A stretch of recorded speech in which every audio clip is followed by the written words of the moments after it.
खित्ते में एक और जंग के साए। अमरीकी मीडिया के मुताबिक अमरीका और ईरान के दरमियान तमाम सिफारती राबते मुनक़ता हो गए।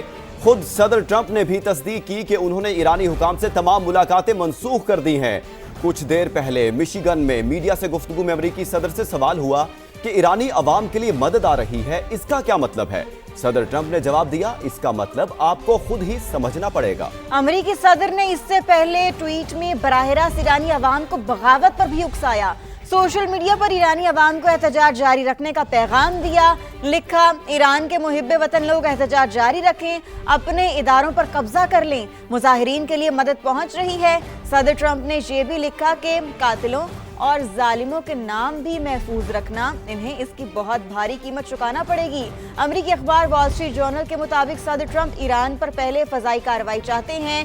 न्यूयॉर्क टाइम्स के मुताबिक जौहरी प्रोग्राम और बैलिस्टिक मिसाइल ठिकानों पर बमबारी जेर गौर है। व्हाइट हाउस की तर्जुमान ने भी मुमकिना फजाई कार्रवाई की तस्दीक कर दी। को अमन का पैगंबर कहने वाले डोनाल्ड ट्रंप जंग की चिंगारियां जलाने पर तुल गए। वेनेजुएला के सदर की गिरफ्तारी के बाद डोनाल्ड ट्रंप की ईरान के खिलाफ खुली जारियत की तैयारी।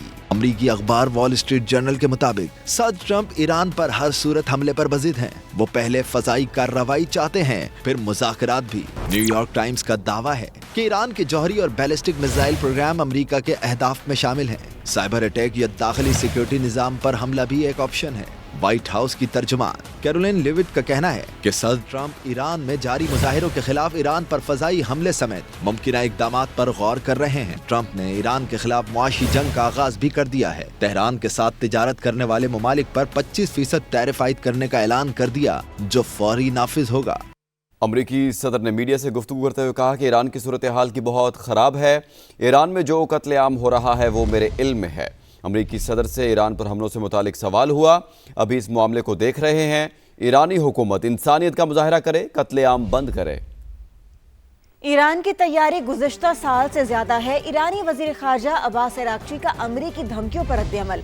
अल जज़ीरा को इंटरव्यू में कहा कि अमरीका की जानिब से किसी भी मुमकिना इकदाम के लिए तैयार हैं।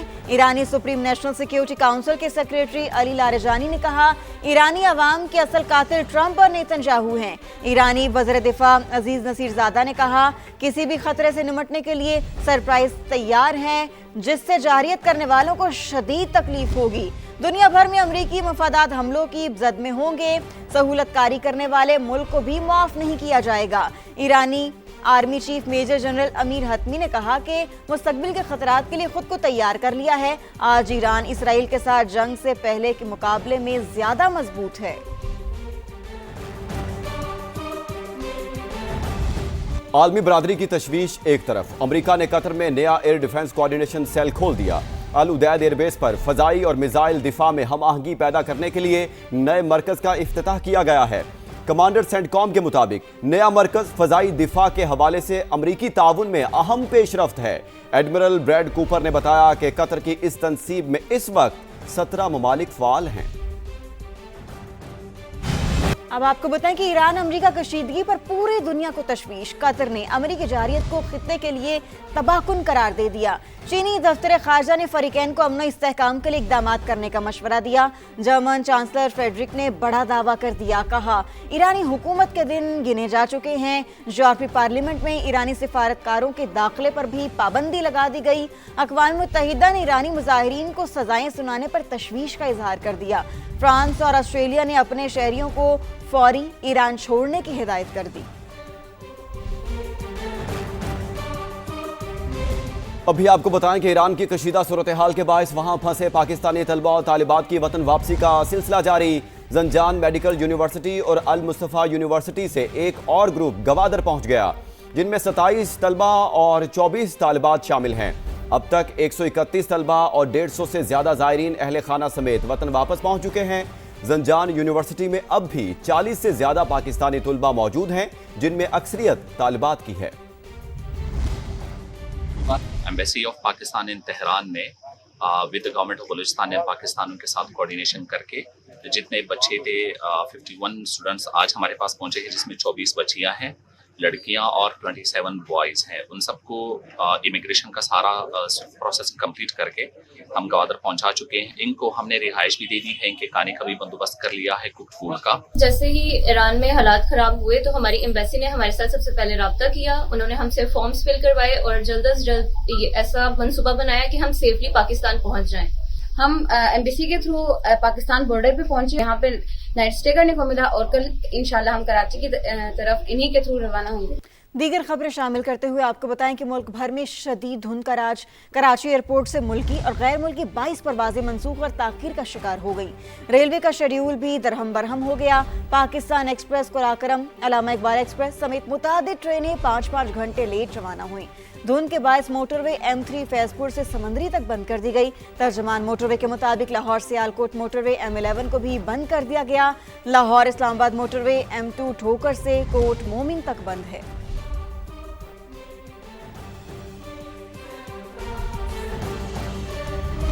गुजरात और गिरदनवाह में भी शदीद धुंध, हद निगाह सिफर। खारियां के नजदीक 2 कारें आपस में टकरा गईं।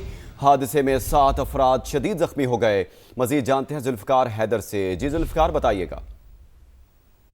जी बिल्कुल, गुजरात और उसके गिरदोनवा में इस वक्त शदीद धुंध के गहरे बादल छाए हुए हैं। गुजरात के मुज़ाफ़ाती इलाके कुंजा, मोंगोवाल, डिंगा, लाला मूसा, खारियां, सरायआलमगीर, टांडा, जलालपुर, जट्टा, दौलत नगर और कोटला रबलिहान समेत जो मुतअद्दिद मुज़ाफ़ाती इलाके इस वक्त शदीद धुंध की लपेट में हैं। GT रोड पर भी जो है वो धुंध के बायस हद निगाह सिफर हो चुकी है, जिसके बायस मुसाफिरों को शदीद मुश्किलात का सामना है। दूसरी तरफ जो है वो खारियां डिंगा रोड पर जो है ट्रैफिक हादसा पेश आया है। धुंध के बायस 2 कारें आपस में टकराई हैं, जिसके अफसोसनाक वाक़े में जो है वो खातून और बच्चे समेत 7 अफराद शदीद जख्मी हुए हैं। 3 जख्मियों को अजीज भट्टी शहीद अस्पताल जबकि 4 को CMH खारियां जो है वो मुंतकिल किया गया है। 4 जख्मियों की हालत इंतहाई तशवीशनाक बताई जा रही है। दूसरी तरफ हाईवेज पुलिस ने जो है हदायत जारी की है कि शहरी गैर ज़रूरी सफ़र से गुरेज करें और सफ़र के दौरान एमरजेंसी लाइट्स और फोग लाइट्स का इस्तेमाल यकीनी बनाएं। ठीक है, शुक्रिया, आपने अपडेट किया। उधर जफरवाल और गिरदोनवा में धुंध ने निज़ाम ज़िंदगी मफलूज कर दिया। ट्रैफिक की रवानी बुरी तरह मुतासर है। मजीद जानते हैं अली रजा से। जी अली, अपडेट कीजिएगा। जी बिल्कुल, जफरवाल शहर और इसके गिरदोनवा में शदीद धुंध ने मामलाते जिंदगी को बुरी तरह मुतासर कर दिया है। धुंध के बायस हद निगाह निहायत कम रिकॉर्ड की जा रही है, जिससे शहरियों को शदीद मुश्किलात का सामना है। शहर को मिलाने वाली छोटी बड़ी तमाम सड़कें बिलखसूस शकड़गढ़, नारोवाल और सियालकोट रोड पर ट्रैफिक की रवानी सुस्त रवि का शिकार है। गली मोहल्लों में हर जगह धुंध का राज है। मोटरसाइकिल सवारों और गाड़ी चलाने वालों को आमदरफ्त में दुश्वारी पेश आ रही है। ट्रैफिक पुलिस की जानिब से शहरियों को हदायत की जा रही है कि वो गैर जरूरी सफर से गुरेज करें। हाफिजाबाद में कई रोज से धुंध का राज, हद निगाह इंतहाई कम होने की वजह से मरकजी शाहराहें सुनसान हैं। मजीद जानते हैं इम्तियाज अहमद ताज से। जी इम्तियाज। जी बिल्कुल, अगर बात की जाए आसाबाद के मौसम की तो गुज़श्ता 2 हफ्ते से शदीद सर्दी और धुंध का राज है। जिस शहराह पे इस वक्त मैं खड़ा हूँ, यहाँ पर भी हद निगाह ना होने के जो है बराबर है। और शहर की बात की जाए तो वहाँ पर इंतहाई कम हद निगाह हो चुकी है। शहर की गलियाँ, सड़कें, मोहल्ले वीरान दिखाई देते हैं और दही इलाके जो है हद निगाह वहाँ पर सिफर हो चुकी है।